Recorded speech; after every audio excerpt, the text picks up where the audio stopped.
So what are the leading system providers of automation system? So hardware components of a switchgear system are basically provided by Siemens, Rockwell Automation, Mitsubishi Electric, Schneider Electric, etc. So these hardware components like programmable logic controller, push buttons, human machine interface devices, these systems are provided by these leading manufacturers. Then robotic systems are provided by ABB, KUKA, Fanuc, Panasonic, Yaskawa, and Kumau. So they provide entire robotic system. They provide robotic hardware as well as robotic control system, mechanical hardware as well as the control system. Then elevator manufacturers. These are some of the well-known elevator manufacturers such as Schneider Electric, Kohn, ThyssenKrupp, Mitsubishi, Hyundai Elevators. What they provide is they provide the mechanical hardware, they provide electrical hardware, they provide switchgear systems, and they also provide a programming support. They also provide a commissioning. So they are OEMs for elevator systems. Now we will see here a simple case study of a filtration system. How automation is done in the filtration plants. So normally what happens is there is a factory. Inside the factory there are many machines. All the machines, they use coolant for filtrations. So whenever there are mechanical factories which are manufacturing any mechanical equipments, they use coolants for various operations. So this coolant is normally collected in a collection tank. So collection tank coolant contains many impurities. They have small chips. They have sand like small particles, dust particles. Some oil is also there inside the coolant. So all this oil is collected into a collection tank. So this chip filter normally separates the big particles, the big chips from the oil, from the coolant in the collection tank. So this partially filtered coolant goes to a fine tank through a fine filter. So this fine filter can remove small particles like sand. Then this fine filtered coolant again goes to a superfine tank with the superfine filter. So this superfine filter can move micron level particles, and it can also remove the oil and small particles inside the from the coolant. Then the coolant goes to a supply tank. So normally what happens is temperature of the coolant should be maintained in between some temperature limits. So there is a heater installed, and this heater maintains the temperature of a coolant. And then this goes from the supply tank to back to the factory. So here, if you see in this automation system, L1, L2, L3, L4 are the low level sensors installed for a respected tank. So if there is L1 signal, that means there is a low level in the connection tank. If there is L2 signal, that means there is a low level of coolant in the fine tank. Similarly, H1, H2, H3, H4 are higher level signals. So if if a collection tank is full, then H1 signal should be high. Similarly, F1 and F2 are filter paper empty sensors. So if there is output of F1, that means there is no filter paper in the fine tank. So we should we should replace the filter paper from the fine tank. Similarly, if there is a F2 signal, that means there is no filter is empty from the superfine tank, and we should replace this filter. And there is T is the temperature sensor, which normally detects the temperature. M1, M2, M3, and M4, these are four pumps which keeps the flow of of coolant. Then this MF is a fine tank motor, and MS is a superfine tank motor. So what happens is, this is a reel of a filter, and this reels keeps on rotating at every instant of time, so that the clean paper will come always in the front, and coolant will fall on clean paper, and coolant can go for the next step. So all these sensors connections are collected, and they come to a control panel. And what is our next step is the selection strategy for the control panel. So what do we do? So first of all, we need to design a system. So in the design of the system, basically we consider switchgear design. So for that, we check how many input outputs are involved, what kind of controller is involved. So if it is a very, so you see this is a very simple automation system. So we need very low end controllers. Then is there any requirement of visualization? So if what kind of signals they are to be displayed for the operators. So if there is any need of visualization devices, that we need to understand. Then signal conditioning devices. What kind of signal conditioning needs to be done? If the sensors, they are going to give output which is directly compatible to the controller, that we need to check. Then analog signal processing. So right now, if you see in this system, then there is a temperature sensor involved. So we need analog signal processing. So we need a controller which can control, which can process the analog signal processing. This we need to consider while designing a switchgear system. Then we also need to consider what kind of switchgear environmental conditions are there. If this system is to be installed inside a plant, or if this system is to be installed outside the plant. So for that, we need to consider, there are some IP standards, those we need to consider. If the switchgear system will come directly in contact of rain, if switchgear system will come in directly contact of sun rays, that we need to consider. Then we also need to consider control strategy of each motor. Then we need to consider power requirements and protection devices. Then we need to consider external machine interface, if any. So if there is no coolant available in the supply tank, then we need to give signal for the factory that there is no coolant available, stop for some time till the coolant gets filled. So this is called as external machine interfacing. So whatever machines which are dependent on the filtration system, they will stop for a particular time and then they can roll. Then after coolant gets available, then they can run. This is external machine interfacing. So all these things we have to consider while designing an automation system. Now, what are the control design components? So we need a level sensors which have digital input output for level. So they can give 24 volt whenever there is a signal, and they can give 0 volt when there is no signal. So there is a preset low and high level. That means if there is a 10-liter coolant remaining in the tank, then it will give low signal. And if there is 50-liter coolant remaining in the tank, then it will give high level. So there should be preset low and high levels. Then selection depends on maximum and minimum level that needs to be measured. So how much level this sensor can measure? This can measure 50 liters maximum, 100 liter maximum, 200 liter maximum. That also we need to consider. Then if they operate on standard industrial supply, so we can omit the requirement of signal conditioning devices. We can connect these sensors directly to a controller so that we can minimize some cost. That we need to consider. Then what kind of programmable logic controllers we require? So we need compact programmable logic controllers for controlling motors and monitor levels along with visualization devices. And we need to consider control strategy. What is control strategy written inside the PLC. So here you can see an example of S7 1200 CPU. Inside this CPU, all the control strategy is written, and this is connected to a human machine interface device. So this can display a signal associated with the system. Then here also we need to consider what kind of switch mode power supply device is required. How much is the maximum power consumed by all the sensors, all the control devices, all the actuators. Depending on that, we calculate how much should be the rating of switch mode power supply.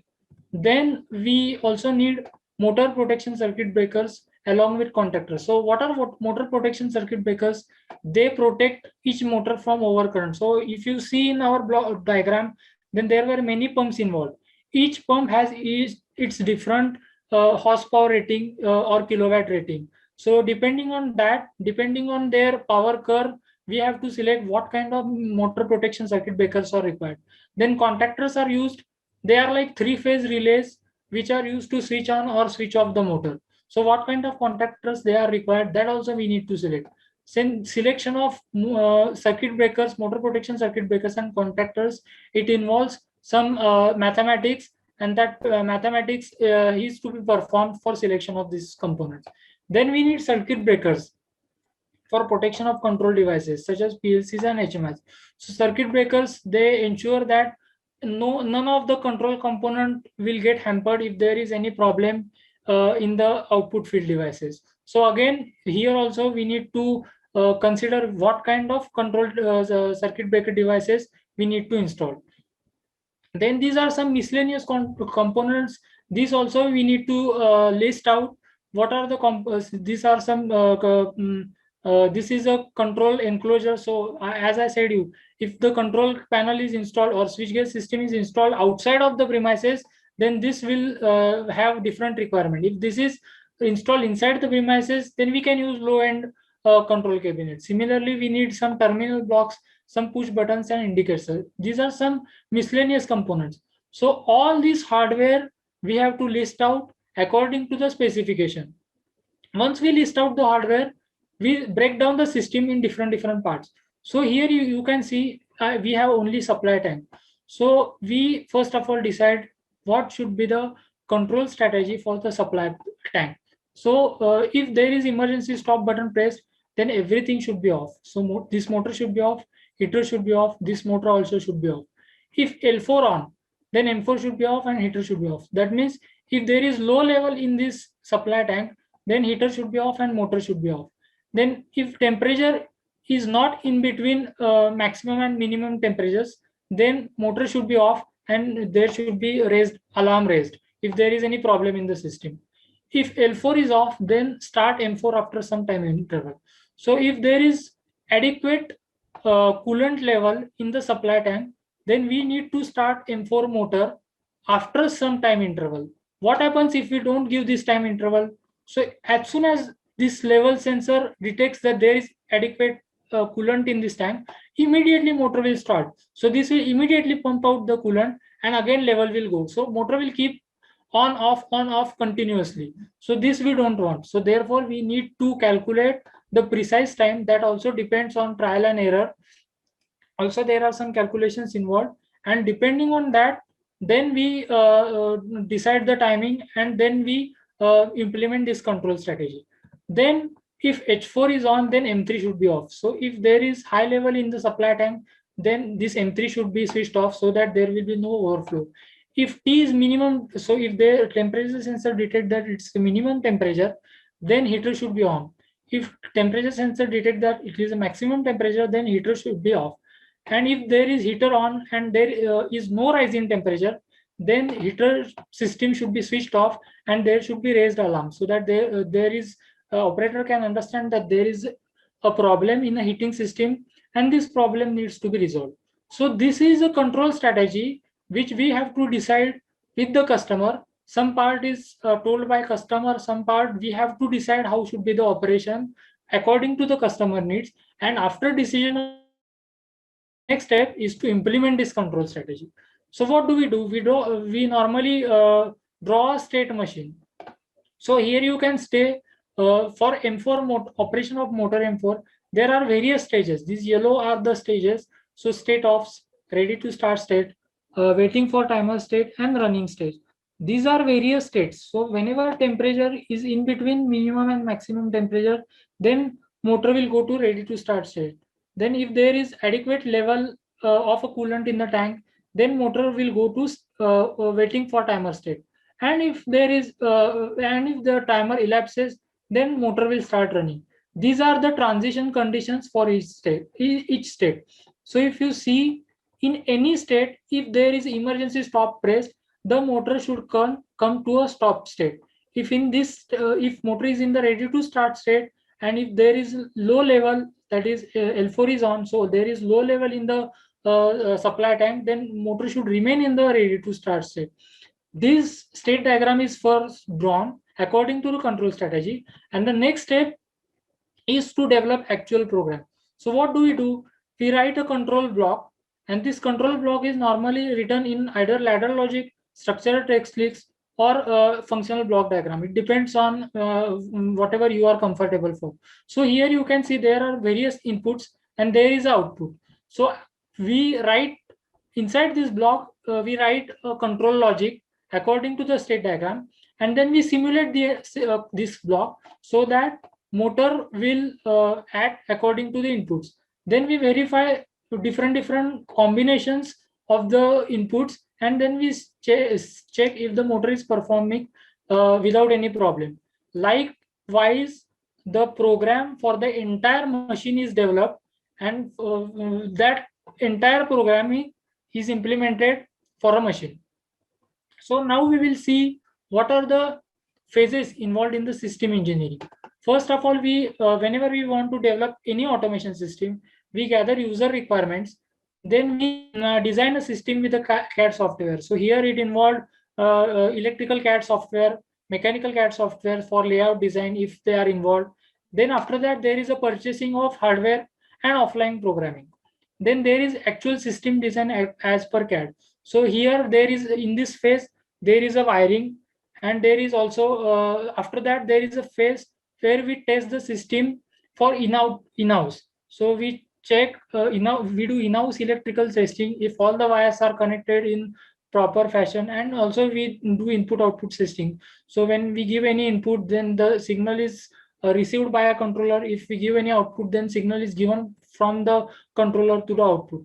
Then after this phase, we do a commissioning, in-house commissioning of the phase. So here we set up some part of the system in-house, and then we implement the system in some parts.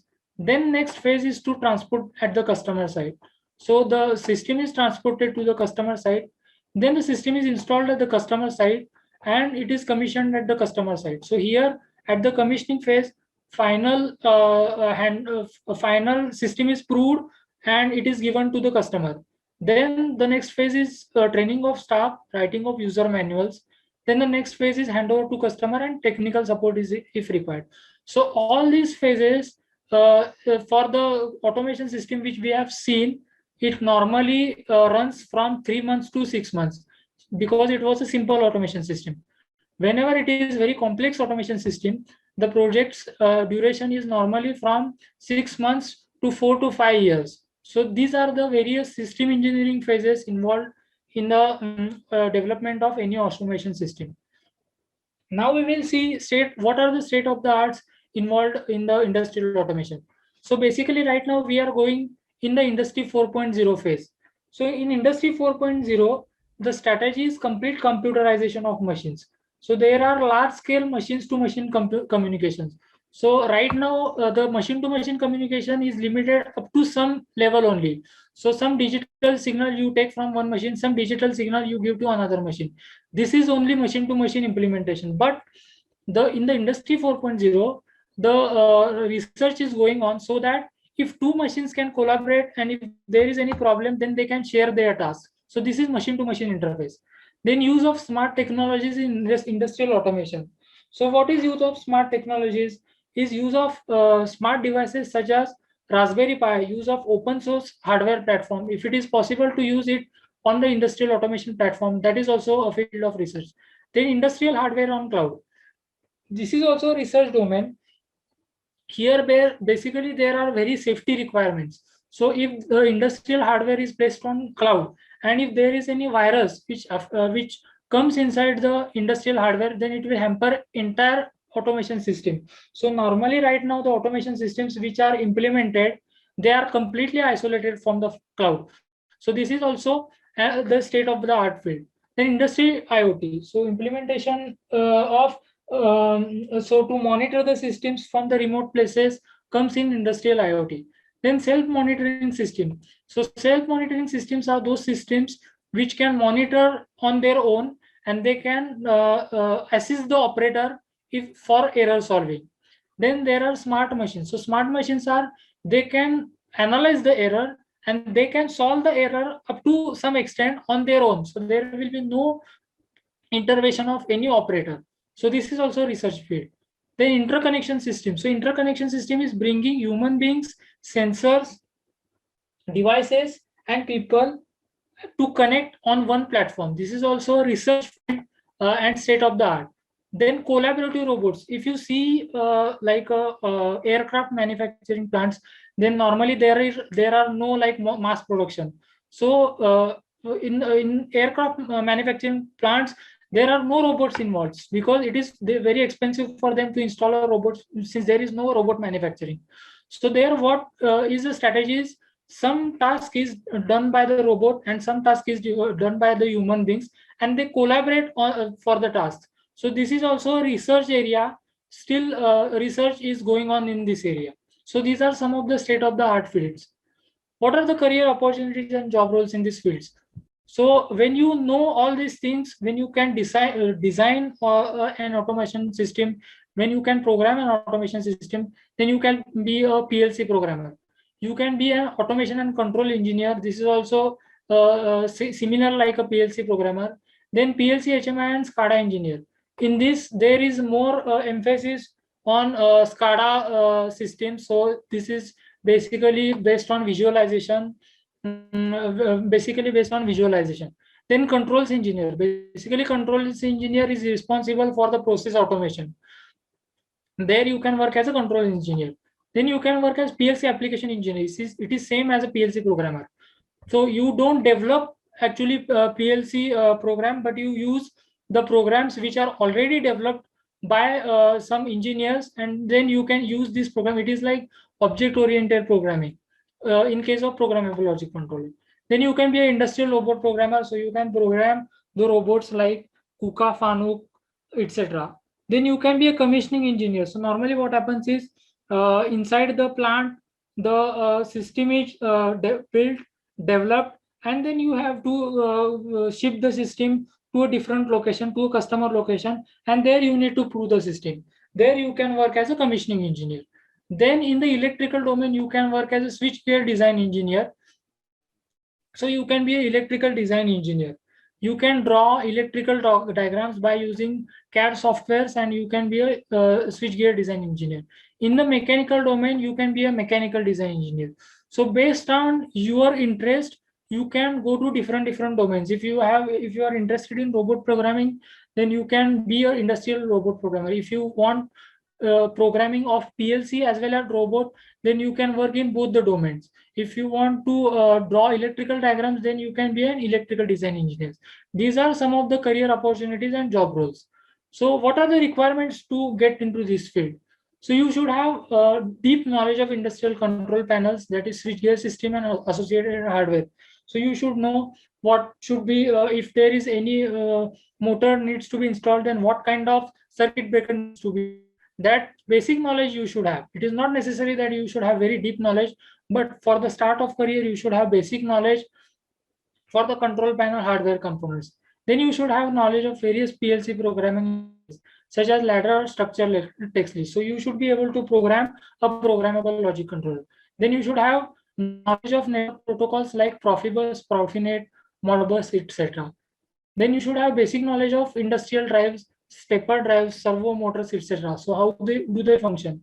Then you should have knowledge of digital electronics. This is very important, because you should know how bits work, how bytes work, integer, double integer, boolean, then string, all these digital logic and combinational electronics. You should have very vast command on this digital electronics. Then you should have basic knowledge of programming industrial robots like KUKA, ABB, FANUC, etc. So you should be able to perform some motions of a robot. Then you should have knowledge of visualization. So if what kind of signals they are to be displayed on the visualization screen, how to configure alarms for the operators. This basic knowledge you should have. Then you should have knowledge of assembly lines, special purpose machine, etc. Then you should have team working skills, because normally what happens is these projects, they are normally done at one location, and they are commissioned at another location.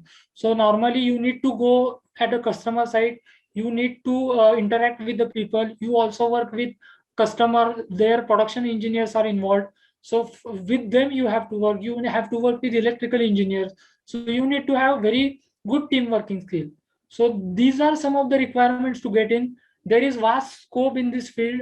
There are thousands of robots which are installed in many plants, and there is deficiency of people, so that people can maintain the robots. There is deficiency of experts who can reprogram the robot, who can install the new robots, who can commission the new systems.